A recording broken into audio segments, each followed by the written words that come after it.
Fala pessoal, beleza? Mais um fechamento de mercado no ar, meu nome é Rafael, voltando, dia de jogo, acho que o pessoal não costuma muito ver o fechamento de mercado, então eu deixo o comentário só no meu Instagram, lá no Rafa Investir. Se você não me segue ainda no meu Instagram, vai lá no Rafa Investir, que ao final quando tá tendo esses jogos à tarde do Brasil, eu pelo menos deixo um comentário escrito com relação ao que aconteceu no dia, os impactos, tudo isso. Então, não tendo o jogo do Brasil, a gente grava. Vai ter o jogo na sexta, mas vai ser meio-dia. Então, tudo normal. Acredito que só quando tiver esse jogo no final da tarde, por conta da questão que a verdade é que ninguém vê, né? É a grande verdade em vista do jogo, tá bom? Então, por isso que eu não fiz os vídeos recentemente. Mas o comentário sempre sai, independente disso. O relatório para a comunidade do Infobolso sai também, independente de qualquer coisa, porque isso é sagrado, do fechamento, e também o relatório para a comunidade do Infobolso. Beleza?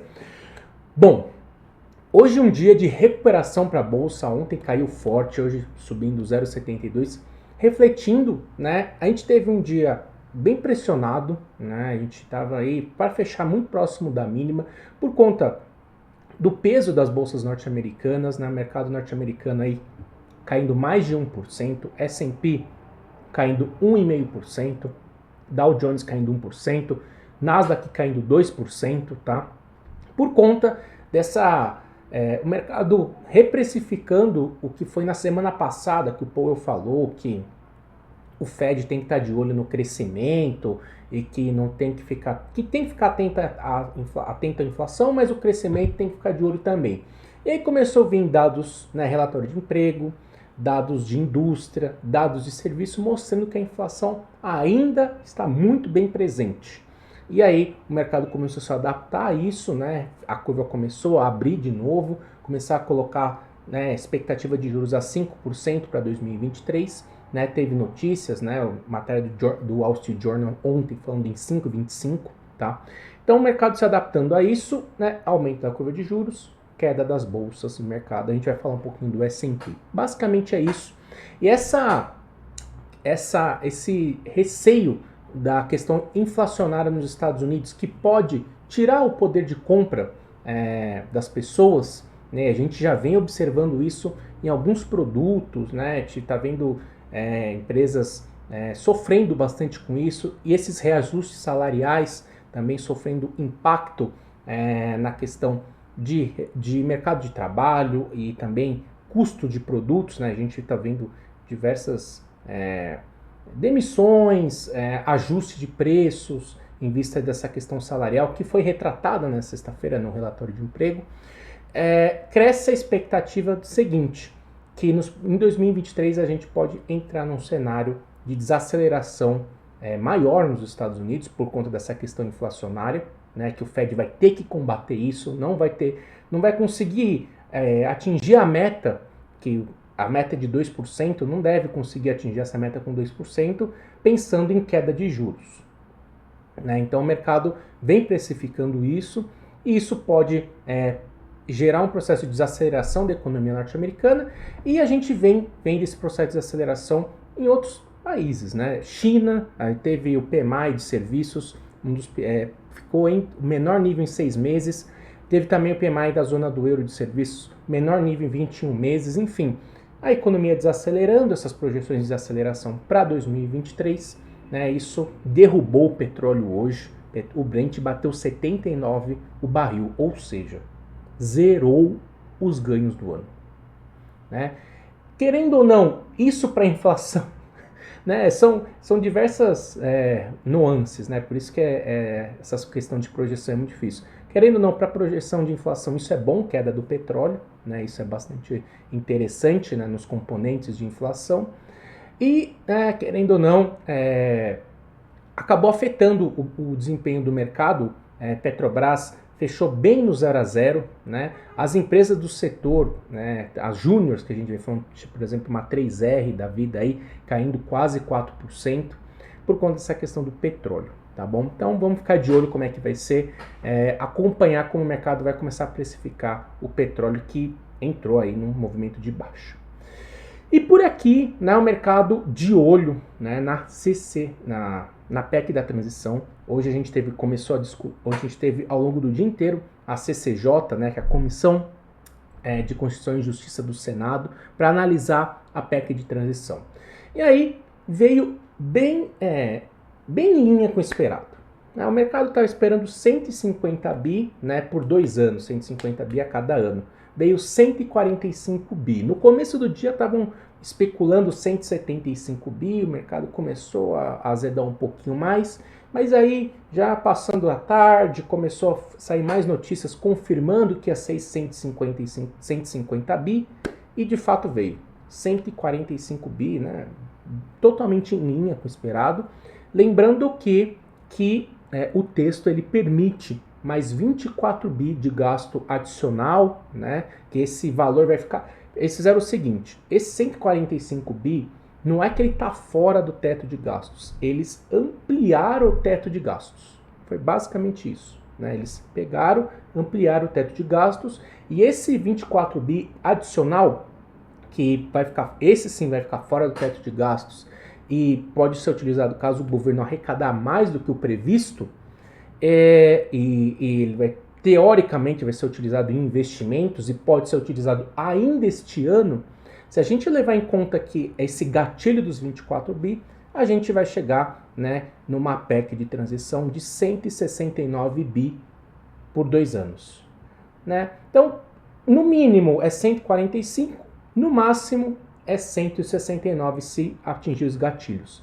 Como a gente já vem comentando, se realmente for o esperado, e provavelmente essa PEC vai sair amanhã vai ter a votação no plenário lá do Senado, né, precisa de 3/5 dos votos, né, 49 de 81, deve ser aprovado isso, depois vai para os deputados, para a Câmara, precisa de 308 de 513, deve ser aprovado nesses moldes, não deve reduzir.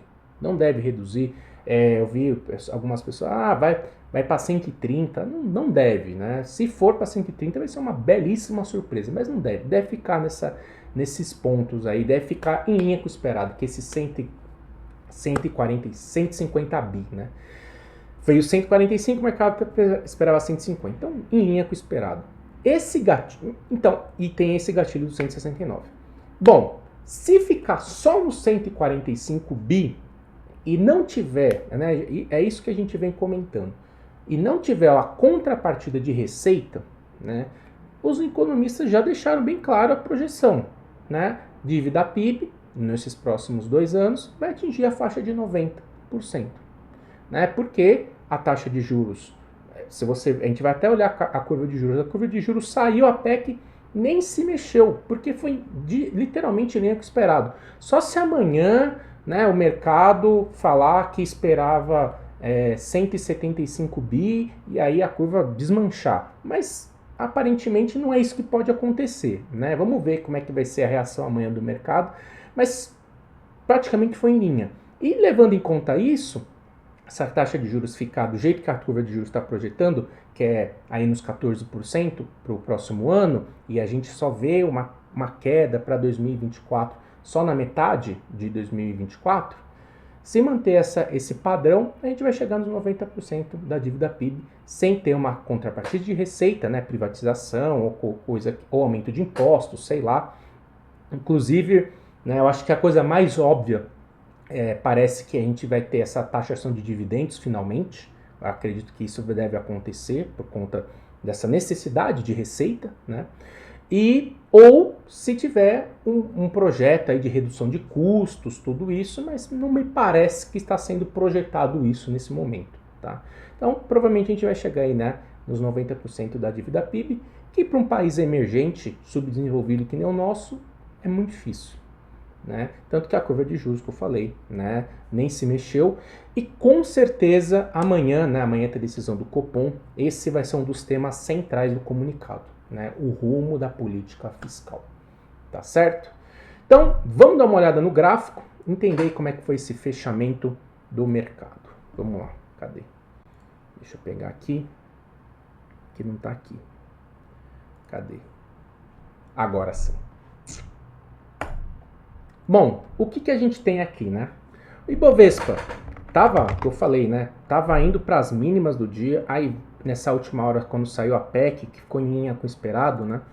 E melhorou, né? Os bancos até puxaram, aí se você dá uma olhada, Bradesco fechando com uma alta na máxima alta de 2,5%, Itaú também alta de 2,3%, enfim, né? Próprio Santander também, os bancos, se tem algum setor que se beneficia de uma taxa de juros alta, bancos, né?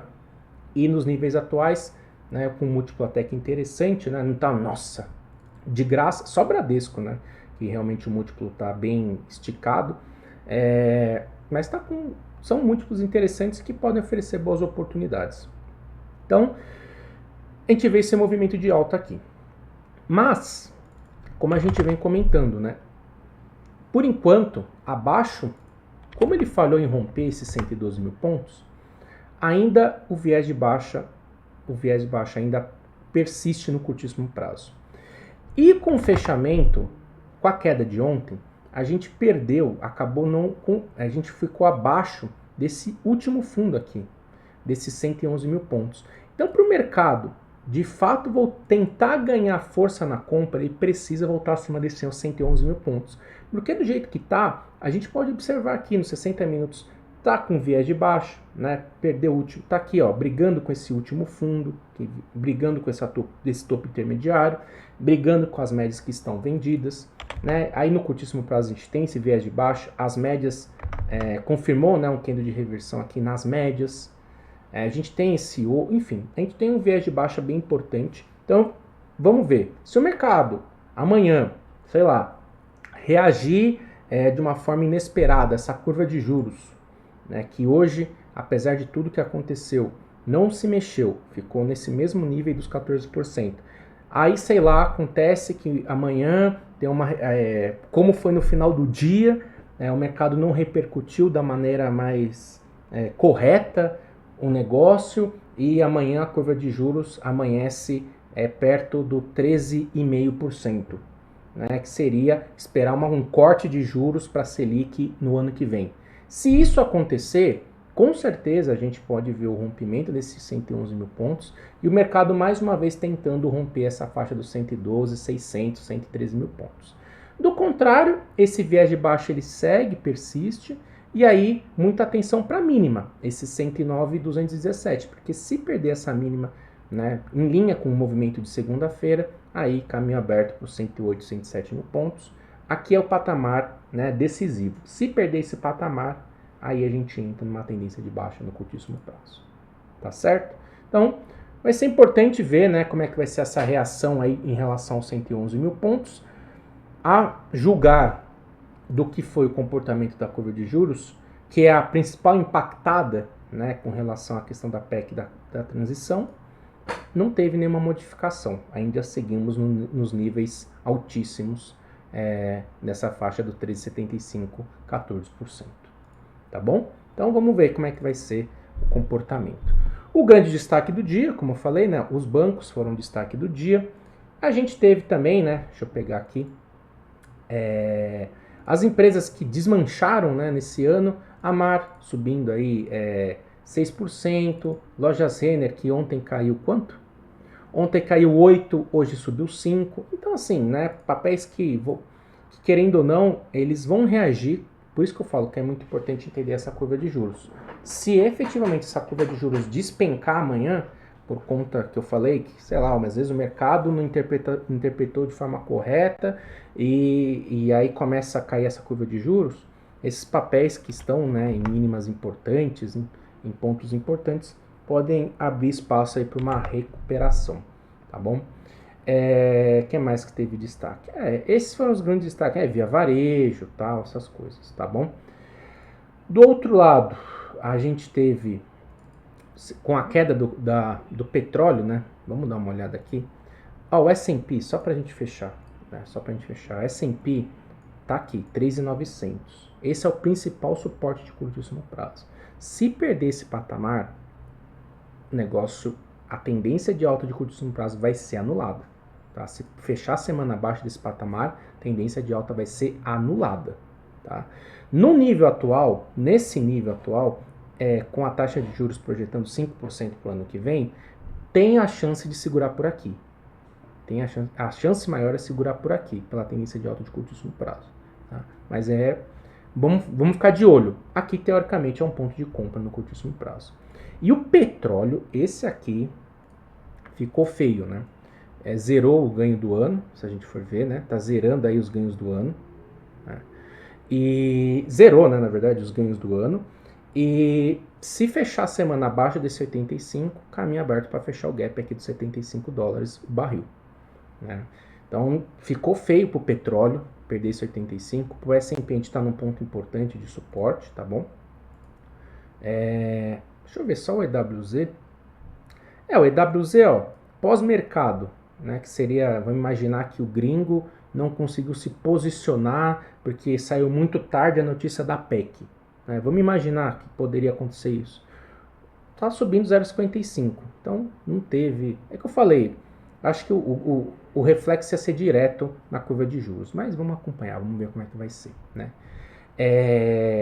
Tá, e aí a gente tem essa questão, né? Os setores, as empresas do setor de petróleo, né, caindo bem, PRIO voltando, se voltar para esses R$33 aqui, mostrar uma força compradora pode ser uma oportunidade, e o destaque, né, principal, papel que vem numa sequência de queda importante, né, tem essa questão de endividamento, tem tudo uns pontos importantes, 3R, né, voltando para o último suporte principal.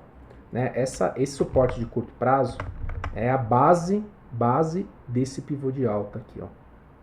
Tá? Então, aqui é o último suporte mais importante. Se perder esse R$34, R$33,80 aqui, o negócio fica estranho. Né? Aí a gente pode ver o papel voltando para o R$31,80. Tá bom? Que mais que a gente teve de destaque? E aí foi isso, né? Foi isso. A Klabin, né, foi destaque positivo, deu a compra aqui nos R$19, R$20 e voltou aqui para a média móvel de 21. Pode encontrar uma força vendedora um pouquinho maior, importante é ficar acima dos R$20. E, né, Raia também confirmou um rompimento aí dos R$23,50, espaço para buscar R$25,60, tá bom? Papéis interessantes aí da carteira. Que mais? Esse aqui em especial, né? E aí, o que a gente tem? O que mais que a gente teve? Teve destaque para a Embraer, né? Mais uma vez segurando nessa faixa dos 13,40. Teve um relatório do JP Morgan aí, recomendando compra, esperando 2023 bem interessante. Graficamente o papel tá bonito, também acima desse 13,10. Vale a pena acompanhar nesses próximos dias. E é isso, né? São os destaques de alta e de baixa do pregão de hoje. Então, o grande movimento, né? O que a gente tem que ficar esperto amanhã. Primeiro, né? Se o Ibovespa vai conseguir superar esse 111, né? E aí abrir espaço para o rompimento do 112, que tem a ver, né, com essa questão da curva de juros, que saiu a PEC, saiu tudo, não mexeu em nada. Como eu falei, se trouxer algo totalmente diferente, né, do que foi a reação de hoje, que seria uma queda para 13,75 ou até para 13,60, a gente pode ter sim um rompimento. Do contrário, o viés ainda é de baixa, se perder o 109, espaço para voltar para o 107. Beleza? Então é isso, pessoal. Um grande abraço e até mais.